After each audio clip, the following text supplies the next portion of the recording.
Բարև ձեզ հարգելի հետևորդներ, այս պահին ես գտնվում եմ Էջմիածնի ոստիկանության բաժնի դիմաց, այստեղ ես քիչ առաջ հաղորդում ներկայացրեցի հանցագործության վերաբերյալ 3 մայրաթոր Սուրբ Էջմիածնի տարածքում իմ հետ տեղի ունեցած դեպքերի հետ կապված եւ ոչ միայն իմ հետ տեղի ունեցած դեպքերի հետ կապված, ես մասնավորապես հաղորդում եմ ներկայացրել այն քաղաքացու դեմ, ով խոչընդոտում էր իմ մասնագիտական գործունեության իրականացմանը, ոչ միայն խոչընդոտում էր իր բառերով, լկտի պահվածքով, այլև ֆիզիկական ներգործության միջոցով ինձ հարվածելով, մասնավորապես հաղորդումը ներկայացրել եմ 233-րդ հոդվածի շրջանակում, այն է իմ մասնագիտական գործունեությանը խոչընդոտելը, տեղեկատվություն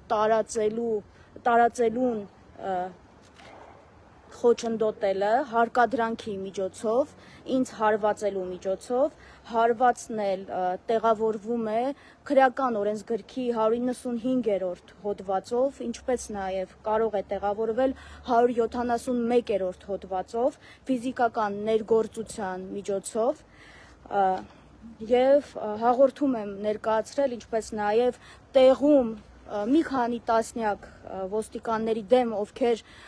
իրականացնում էին հերթապահություն եւ այնպիսի անհաղորդ դեմքով էին այնտեղ տեղ ունեցող իրադարձություններին հետևում, որը տեղավորվում է 446-րդ հոդվածի շրջանակներում, այն է պաշտոնատար անձանց կողմից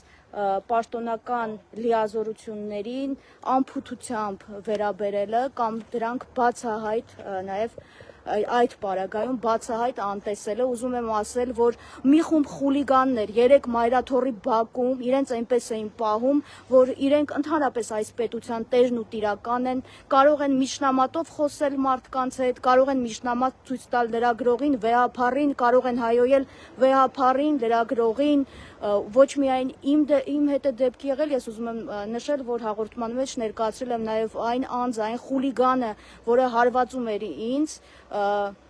հարվածել է նաև իմ գործընկեր Լիա Սարգսյանի ձեռքին, տեսանյութերը առկա են, ես տեսանյութերը ներկայացրել եմ Էջմիածնի ոստիկանության բաժնում, նշեմ, որ այստեղ համբերատար լսեցին ինձ, ինչպես նաև վերցրեցին հաղորդումը, ես ուզում եմ հիշեցնել 3 ինչ էր կատարվում, բառից բուն իմաստով պետք չի, որպեսզի իրավապահները գնահատականը տան, որպեսզի մենք կարողանանք հստակ ասել, որ 3 մայրաթոռի բակում վեհափառի դեմ եկած անձանց դժվար է անվանել քաղաքացիներ, նրանք ոչ թե քաղաքացիներ են կամ ես դա նույնիսկ դժվարանում եմ արդեն նրանց անվանել հայրենակիցներ, որովհետև ոգելի խմիչքի ազդեցության տակ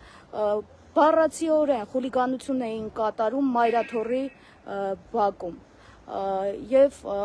տպավորություններ, որ նրանք պատրաստ են ցանկացածին ծեծել, բայց գիտակցում էին, որ դրա համար միևնույն է պատասխանատվության չեն ենթարկվելու։ Ինչու էր այդպիսի գիտակցում իրենց մոտ, որովհետև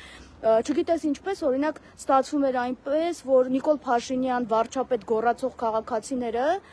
եւ վեհափառ Հայրապետին ամենավերջին բառերով դիմող քաղաքացիները հայտնվում էին ոստիկանական պատը, այսպես շատ պատահական ճեղքում էին, շատ պատահական երևի էլի, ասենց ճեղքում էին եւ հայտնվում էին վեհափառ Հայրապետի կողմնակիցների շարքում եւ սկսում էին այնտեղ խժդժություններ հրահրել եւ ոստիկանությունն էլ անգործության մատնված սպասում էր, որ միջև իրավիճակը խառնվեր, նոր այդ անձանց այնտեղից հեռացնեին։ Կամ ոստիկանությունը մի քանի տասնյակ ոստիկաններ եւ ձեզ մոտենում է ու ասում է իմ հետ այսպիսի բաներ են կատարում, չեք տեսնում, որ ինչ-որ մեկը խփում է ինձ, չեք տեսնում, որ ինչ-որ մեկը հարվածում է հեռախոսից, չեք տեսնում, որ մազերս քաշքշելու փորձեր են անում, միթե չեք տեսնում։ Գիտեք ինձ ինչ էին ասում էին դիմի Էջմիածնի ոստիկանության բաժին, այսինքն ինչ է սպասում էին ես հիվանդանոցում հայտնվեի, ու այս ամենը բացահայտ կերպով, արդեն բացահայտ կերպով իշխանության կողմից, այսպես է, իշխանության կողմից հրահրվող է, որովհետև այն բառերը, որոնք իշխանություններն են կրկնում, կանգնած տեսանկարահանում եմ իրականացնում, դա իմ գործն է։ Ասում են մի տեսանկարահանի իրավունք չունես, սադրում ես եւ այլն։ Դու եկել ես Մայրաթորի բակում խուլիգանություն ես դրսևորում։ Ես լրագրող եմ, ինչպես չտեսանկարահանեմ։ Ձեր վարքագծի տեր անձիկ ամեն ինչի պատրաստ էին։ Կամ ուզում եմ դիմել այն խաժամուժին, հա։ Ձեզ թվում է իշխանությունները ձեզ վերջում չեն ասել ու գնացեք նստեք, ձեզով էր ասում լրագրողին օրինակ հարված էիք, մենք չենք ասել հարվածի, մենք ասել ենք խոչընդոտի օրինակի համար, եթե ձեզ թվում է, ձեզ հրահանգել են կամ արջի ծառայություն եք մատուցել, եթե ձեզ թվում է դուք դա մարսելու եք, դուք սխալվում եք, այդպիսի մտածող անձիկ եւս կային, հիմա հետախուզում է նրանց նկատմամբ հայտարարված, եթե մի արարքը պիտի անեք, հետո փախնեք դրա պատասխանատվությունից, ինչի եք այդ արարքը անում, ինչի եք ախր այդ արարքը անում։ Մի խոսքով ուզում եմ դիմել նաև իշխանություններին, եթե ձեզ թվում է, ձեր վարքագծով կարող եք իմ մասնագիտական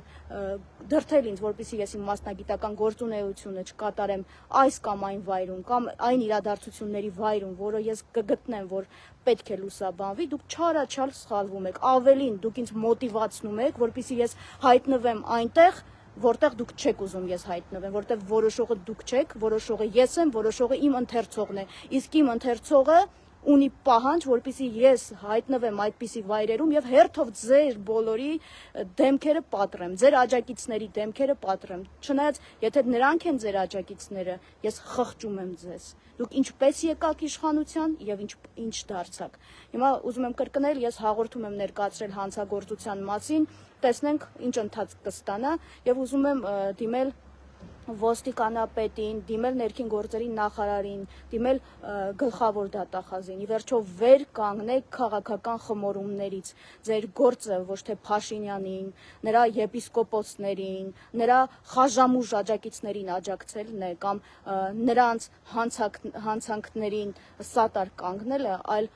բնակիչների անվտանգությունը ապահովելը, հասարակական կարգը ապահովելը, լրագրողների նաև մասնագիտական անխոչնդոտ գործունեությունը ապահովելը։ Եթե այդքանը չեք կարողանում անել, ուղիղ ասեք, որ մենք այլևս նեղություն չքաշենք, չգանք այսպիսի հաղորդումներ ներկայացնենք եւ արդեն ժողովուրդը որոշի ում հետ ինչպես պիտի վարվի։ Շնորհակալ եմ, այսքանը հարգելի հետևորդներ։